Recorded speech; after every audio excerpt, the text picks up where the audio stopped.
Lord knows I've covered this longer than I would like to. But even with the civil settlement, Mark, there were a lot of people on the flip side of that. There were a lot of people on the side of, I'm not going to say it. I get what you're saying. What's up, everybody? Welcome back to another episode. Please like the video and subscribe. Our target is only 1,000 likes. Apparently, random people claiming to be private investigators are approaching TikTokers about Sean Diddy Combs. TikTok influencers like Samson Kruppen have spoken about being visited by people claiming to be private investigators amid Diddy's legal situation, as he's been hit with numerous criminal and civil cases alleging him of sexual abuse and other forms of abuse. In a TikTok shared on Tuesday, November 19th, Samson shared on his TikTok page the encounter he had with the supposed PIs as they arrived at his home. In the video, the two men explained they were hired to speak with creators who have a lot of followers on different platforms and ask them if they're being paid to sway viewers' minds about Diddy in a specific way. And now we are back. The Puff trial started the other day. It's going to be quite a spring summer. Yeah. Day one didn't go well for Puff, from what the legal experts are saying.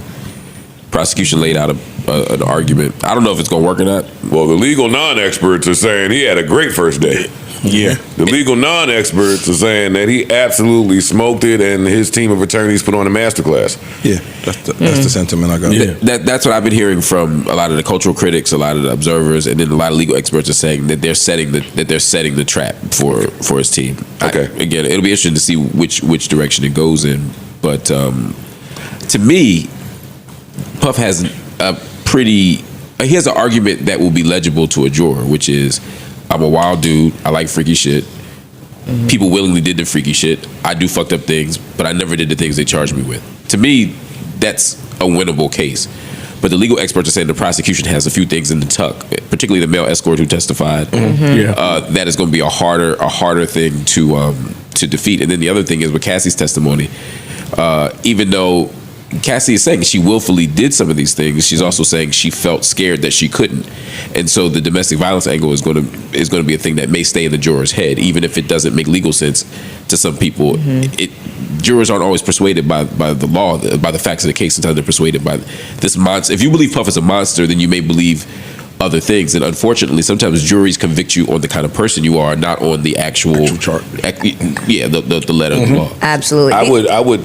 I'm totally with that if you present anything having to do with the actual charges. And I just didn't hear that in day one. Not saying they don't have it in the tuck, but I didn't see or read anything directly related to sex trafficking. They did like a summarization as to the key takeaways of day one. So I'll just read the headlines. Okay. So the prosecution highlights the two main accusers, which was Cassie, also a woman identified as Jane, according to the assistant U.S. attorney. And basically it's just talking about the coercion of the freak-offs and that sort of thing. The defense questions the accuser's motives, which is another key takeaway. Which is a typical thing that they would do. In addition to that, both sides agree that Combs committed domestic violence. There's no way that they could get away with, acting like it didn't happen. The video in question is also admissible as a piece of evidence, as are the freak-off videos. I think that there's some editing that's happening with them, so it's not the entire duration.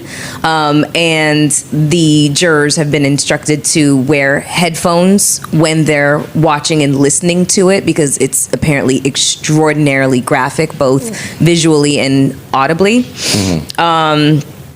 Like I said, the jury will see video of the freak-offs. That was established as well. And like I said, the video of the hotel attack is central to the prosecution's case because, like Joe was saying, his character is on trial right now. That's just the bottom line. His character is on trial, and everything that they have heard about this man prior to and during this whole thing might actually be what persuades some of the jurors to make their decision.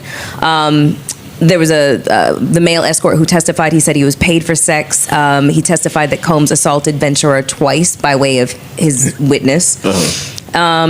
And again, testimony about explicit and graphic descriptions. And also, Puffy's whole family was there to show support. which was super interesting. I'm going back to the male escort, right? He says he was paid to have sex. If you're a juror, you may say, all right, well, I was paid to have sex. He was paid to have sex. That's fine. Right? Whether I like it, agree with it or not, that's not illegal. The problem is, I think it is illegal. I'm sorry. It doesn't make it doesn't prove that he broke the other laws. Right. Absolutely. The sex stuff is illegal, but it doesn't mean that it was forced coercion. And honestly, if the worst thing Diddy caught was a prostitution charge, he'd probably be very happy with that. With that outcome.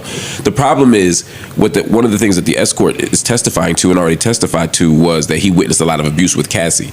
So if Cassie's saying I was scared not to do this, I was forced into this, and you have a male escort saying, yeah, I watched her be forced into some of the stuff that we did, that's where the jury is going to have that's where the jury is going to have to make some decisions about whether they trust Puffy's account or whether they trust Cassie's account, etc. Yeah, that's where it's going to get murky for him. Yeah, well, I mean, like they're talking, the overarching theme here is coercion and consent, and so with the male escort saying that she paid for everything, whatever.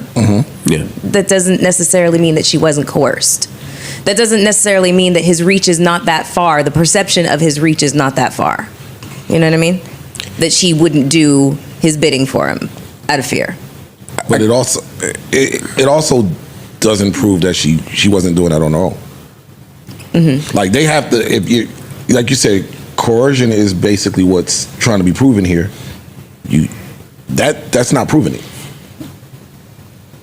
He's saying she paid for it, and they're just trying to allude to the fact that Puff did whatever.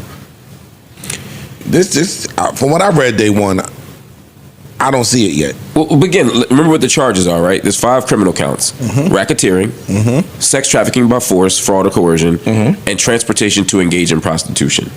It sounds like, just by observation, 2 counts of transportation to engage in prostitution seems like that's not going to be that hard to prove. Right. 2 counts of sex trafficking by force, that's a little bit tougher. The RICO one is probably going to be the hardest one to prove, right? But sex trafficking by force, fraud, or coercion it comes down to whether you believe Cassie. Cassie is, if you have an eyewitness saying this was done to me, right? You also have evidence that she was abused. Again, a person could read this and say, hey, maybe this is a revenge prosecution. Someone could hear this and say, why should we not believe Cassie? Right. She settled. That's what the video kind of. That's what I'm saying. So all the video evidence, all that stuff could make someone have strong feelings, as people do, about Puff, whether or not you agree with the charges or not. And so to me, a lot of it's going to come down to who you believe, Cassie or Diddy. Well, Puff's defense opened with there's 50 million reasons not to believe Cassie. But this is the part that I'm confused about. She signed they reached a civil settlement already. Or whatever that number was. Whatever the number is, right? I'm just saying, like, they signed, she got paid. If the idea is this is a cash grab, she already got paid before the feds intervened. So if this was a cash grab, she didn't need this case to get cash. Who said it was a cash grab? That's an insinuation. That's what he just said. She had 50 million reasons, like saying that this is. The 50 million reasons don't have to be cash related. I mean, that's usually an expression referred to somebody getting. It could be vengeful. It could be revenge. It could be a bunch of other reasons or incentives for her to, yo, nigga, you ruined my life. You know what I'm saying? Like, yo, you ruined my life. So I could be vengeful. I could be trying to pay you back. Which again goes back to the who do you believe, right? So I think her already having a civil settlement makes her more believable, not less to people. Because usually the argument is they're doing this to set up for the civil suit. They're doing this to get paid. Listen, I don't have a horse in this race. Lord knows I've covered this longer than I would like to. But even with the civil settlement, Mark, there were a lot of people on the flip side of that. There were a lot of people on the side of, I'm not going to say it. I get what you're saying. I'm not going to say it. I totally get your point, though, right? I'm not even making a case about who's right or wrong right now. I'm just making odds about how the jury's going to read this. That's all I'm saying. And I'm just saying, typically, jurors are skeptical of people when they think they're doing a criminal case to set up to get paid later. And I'm saying, since she's already took that part out already. And all I'm saying is, since she's been paid, I think that works in the prosecution's favor. But if you are a person that believes, look, Cassie was along for the ride the whole time. She made these choices herself from day one, which some observers do believe. If you're one of those people in the jury, then none of this is going to be persuasive to you. So it's going to come down to just whose credibility you believe ultimately. But But I do think if you keep showing orgies and sex tapes and male escorts and abuse videos, that's going to do something to the jury. It's going to inspire strong feelings one way or the other. She's testifying kind of as we're recording this, and she's already let them know, like, he moved me closer to him. Yep. He would send security and assistance if he can't find me. So the stage is being set to, I'm under his control. Yeah. Right. That he wasn't necessarily, he wasn't just enabling, he was enforcing. Yeah. So then what if they pose the question that how was she able to find, if he was so controlling, how was she able to get with her current husband? I mean, people eventually do leave, not all the time, but people often do eventually leave, whether it's a... I'm saying they pose that question. I think that's because I found the strength to leave. Yeah. It's tough because there's no way to represent the opposite side of what Mark and Mel are saying without sounding away. Yeah, I agree. Yeah, That's what I'm saying. yeah. So There's no way to do it, but That's what I'm saying. it's just about, like you said. It's a defense. I think it's going to come and boil down to whoever they pick for the jury is going to be really pivotal. Like, if you pick some people that are somewhat cynical, Yep. that shit gonna fly. I heard they have a bunch of videos. I heard some of those videos are very telling. I even heard there are videos where Puff is not there and is not present. So if that's the case, it's like, you know what I mean? Like, it's gonna be some shit. But she can also say that he was watching the cameras the entire time, and it was instruction for her to follow. And then he got off on watching the footage later. Exactly. I mean, there's a lot of arguments both ways. Yeah. And finally, I think some of it's just a philosophical question about how you see control. Yeah. Right. Because at some level, you could call anything control. Yeah, I'm about to say, then his sheer celebrity would be control. Yeah. And this is why I think Diddy's defense has more ground than people may have thought 6 months ago or a year ago, because I think people thought that the videos would be more smoking gun. The videos are smoking gun about sex happening. The videos are smoking gun about prostitution and escorts And happening. the videos are smoking gun about physical abuse. Yes. When you start talking about physical abuse versus, I'm flying people in to conduct sexual acts, I'm sex, quote unquote, trafficking and all of that other stuff, I think those things become harder to prove. I think, we know he was whipping her ass. Like, before the tape. In all honesty, people know that Puff was beating this girl's ass before the tape even surfaced. But again, when you start accusing somebody of running a criminal organization and enterprise, that's going to be something that's harder to prove than me beating your ass. And again, that's where it's going to get met. It's really going to come down to me to what the jury, like you said, the jury's disposition toward these people, how they see people, how they see celebrity, how they see force, how they see relationships. This is going to, I think by the end of this trial, there's going to be a lot of people mad at each other and fighting with each other. It's not like OJ, was he really in the woods? It's going to be like, can a person be in morality and integrity going to be on trial? All of it is, right? True. I mean, if you're in a relationship with a celebrity and you say, well, I did these things because I felt forced to, I felt coerced to.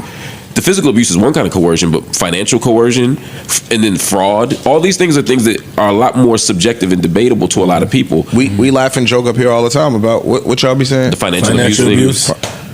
Bruh, if that's the case, it creates a really gray area for, this house mom sits at home. Right. Mm-hmm. This man makes all the money. So on the days that he might want to come home and get some coochie and she ain't really up for it, like I'm oversimplifying it. Of course, I'm not saying that they're parallels, but I'm just saying that's actually a good example. That opens the door to that, and that's why the prosecution is going to focus on the violence. They're going to make it seem like it wasn't just this abstract thing. It was a lot of.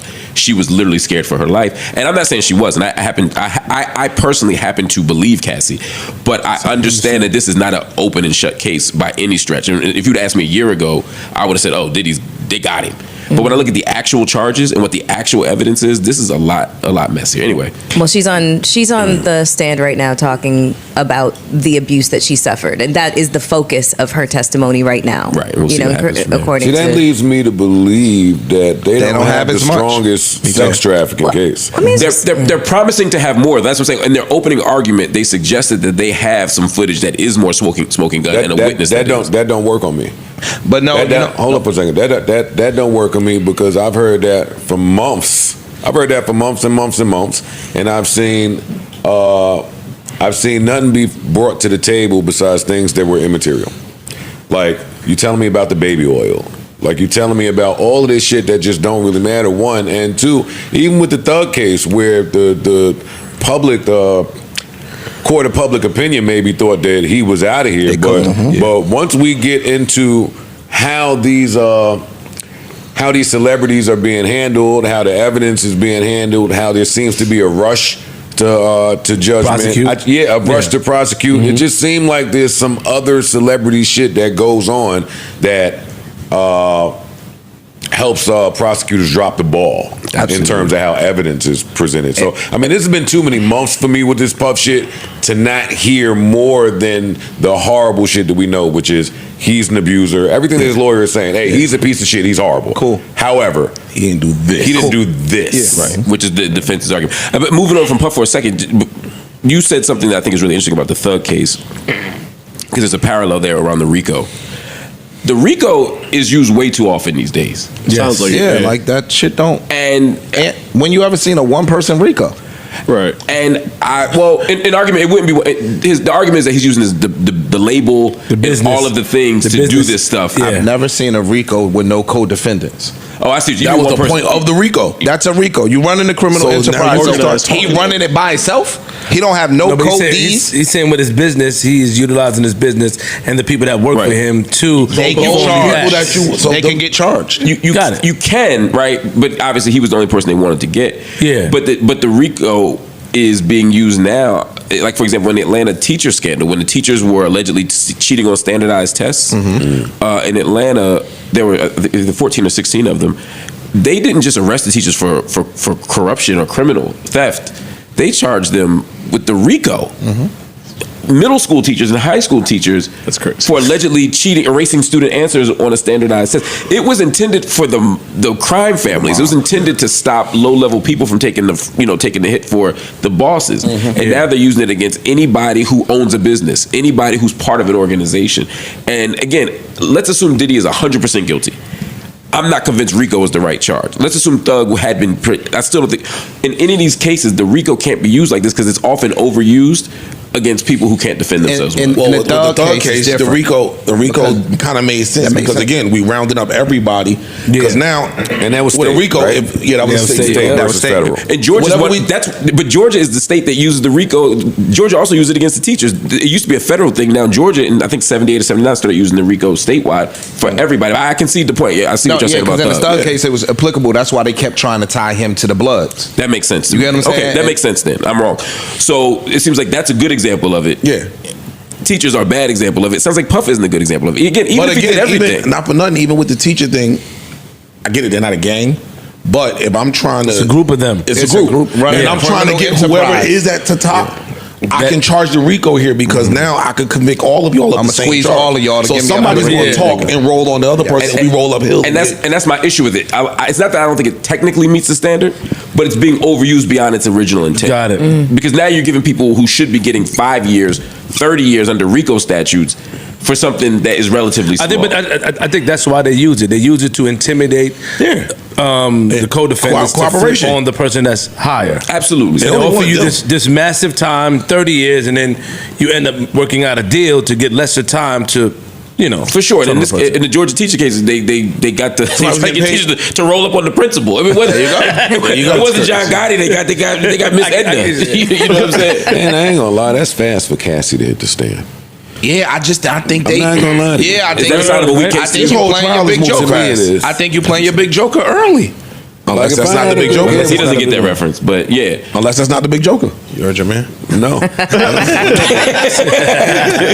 still ain't gonna play though. No, I think they shooting. Let's see. I don't think Cassie's the big joker at all. That's what I'm thinking too. I think they got something. I think they got something in the tuck that nobody knows about. That's possible. You think they got like a Mark Furman? I think they Like that type of big? Yeah. But aren't they supposed to let his? Yeah, I don't think it's an actual His lawyers secret. know? Yeah, they're not gonna like pop up like on TV. But okay. I get what you're saying, but I think they are going to have. I think the testimony is going to be more damning than people. Got it. Than people. Got it. So will both expect. parties do know who they Absolutely. have. Got it. They have a witness list. Yeah, They'll know. you got it. The faster this trial goes, the better for Puff. Yes. Yes. I think if the defense calls all their witnesses by 2-3 days, I think Puff comes home. This is a 2-month trial, though. It's going to be a 2-month trial. We'll see. We'll see. Well, it's definitely going to at least be a month, but Because I think they're trying to convict him in the court of public opinion. Agreed. That's what I Clearly, see. I think he could present the best case in the world. He getting hit with something just because we want you. True. Want That's clearly true. That's the true. what was it? Transportation, the prostitution. Yeah, that that's seems a tough like one to beat. we getting you with somebody. Yeah. Now, it may not be I believe that. the 10 years worth. Yeah, but I believe that. I believe that. yeah, no, you got to offer the shine shit. No, We owe you one. no sir, no sir. I believe that. I believe that when you get in front of the people and you get away, if they want you, they will. Yeah, Especially the feds. You'll be back. The feds? And they don't be on miss that shit much. like, yo, if I see you again, you got me. But That's why. That's how I broke my foot at Starless. The judge said, "Boy, if I see you anytime soon, that sure you is. are over." I thought that was lack of childhood. Oh shit! It's all right. That's how I broke my foot. No, I didn't. No, They're gonna blame the judge for not being able to have to get. Well, no, I didn't spend my childhood running from the police. No, just a stereotype. Just being a boy. That's just a black jumping stereotype. gates. Yeah, Being a boy. It's all right. I used to be that nigga jumping gates. I'm not talking about that Starless gate with you no more.